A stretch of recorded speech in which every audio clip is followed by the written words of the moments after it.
The Holy Grail.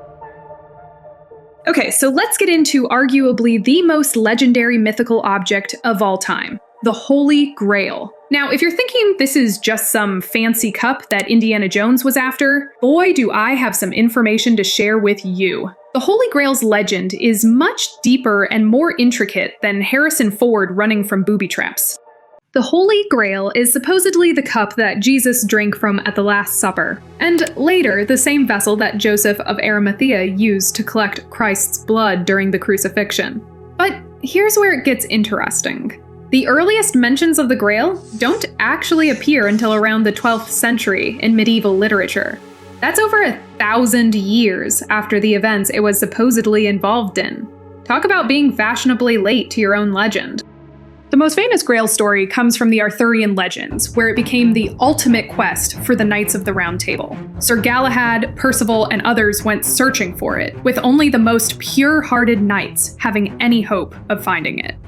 But what's wild is that there are actual cups and chalices throughout Europe that claim to be the Holy Grail. The Valencia chalice in Spain, the Genoa chalice in Italy, and even a wooden bowl in Nanteos Mansion in Wales have all been like, yeah, that's totally me in those legends. It's like the medieval equivalent of having multiple people claim to be the real Slim Shady. And the things people believe the Grail can do, immortality through youthful vigor, never-ending food supply, healing abilities, who wouldn't want that?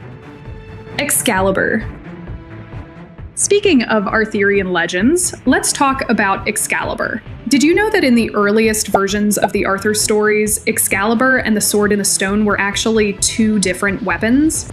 In the original tales, Arthur first proves his kingship by pulling a sword from a stone, but that sword eventually breaks. It's only later that the Lady of the Lake gives him Excalibur. Excalibur wasn't just sharp. It was said to blind enemies with its brightness, heal wounds, and possibly grant invincibility in battle. The scabbard was actually considered more valuable than the sword itself, since whoever wore it couldn't bleed from their wounds.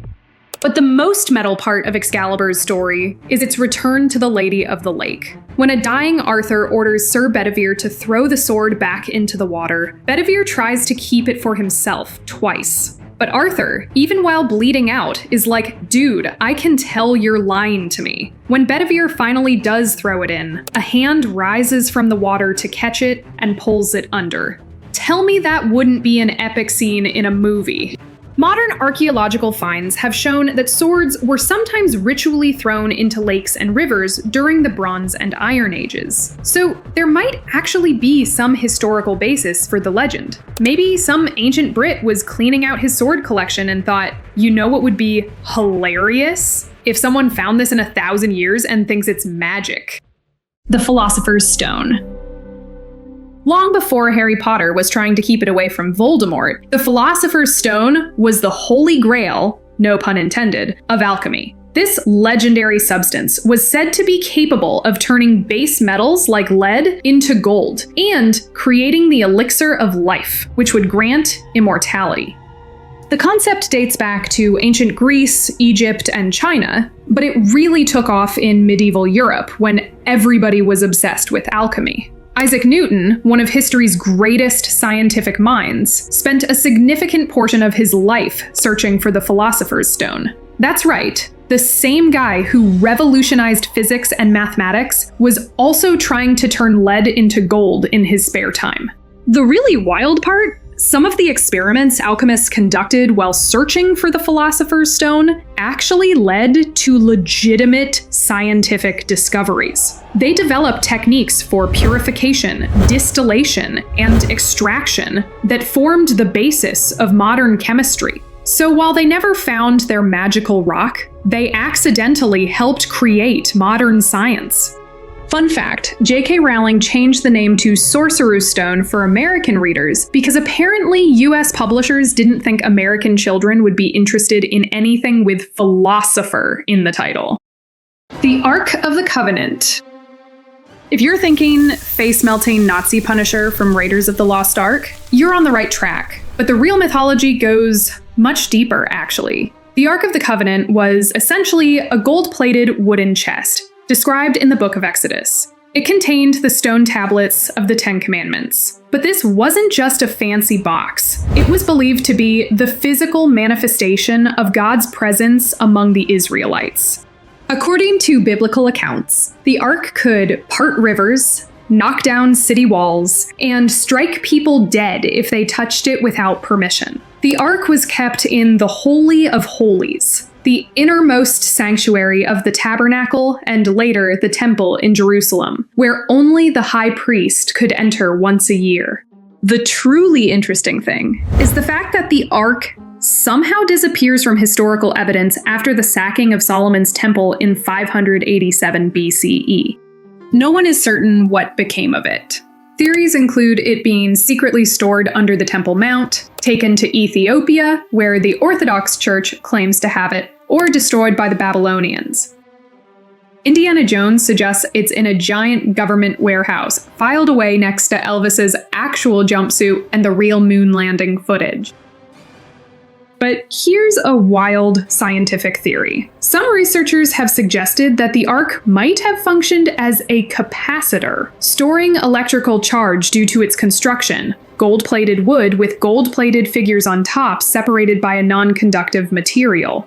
If true, it could have produced effects similar to those described in the Bible, like sparks and shocks. So maybe it wasn't just divine power, but ancient electricity. I can hear the ancient aliens conspiracy theorists breathing heavily already. The Spear of Destiny.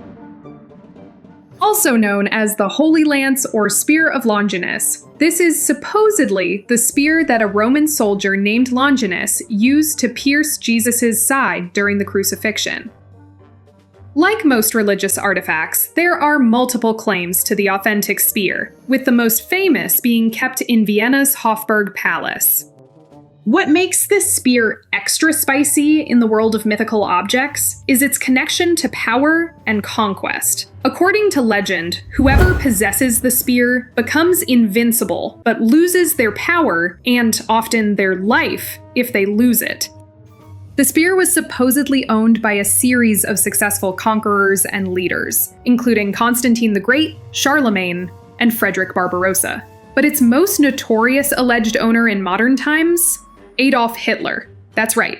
Hitler supposedly became obsessed with the Vienna spear and its alleged powers. When Nazi Germany annexed Austria in 1938, Hitler had the spear moved to Nuremberg, and in an eerie coincidence that conspiracy theorists love, Hitler died shortly after the spear was captured by American forces in 1945. I'm not saying correlation equals causation, but that's some freaky timing. Modern testing has shown that the Vienna spear dates only to the 7th century CE, hundreds of years after the crucifixion. But hey, we can't let facts get in the way of a good story.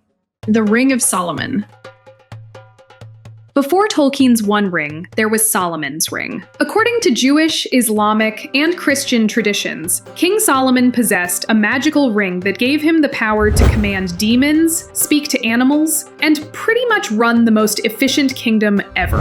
Think of it as the original universal remote, but for supernatural beings. The ring was said to be engraved with the seal of Solomon, often depicted as a 6-pointed star, the Star of David, or a 5-pointed star, the pentagram. With it, Solomon supposedly commanded an army of demons or jinn to build his temple and other architectural marvels.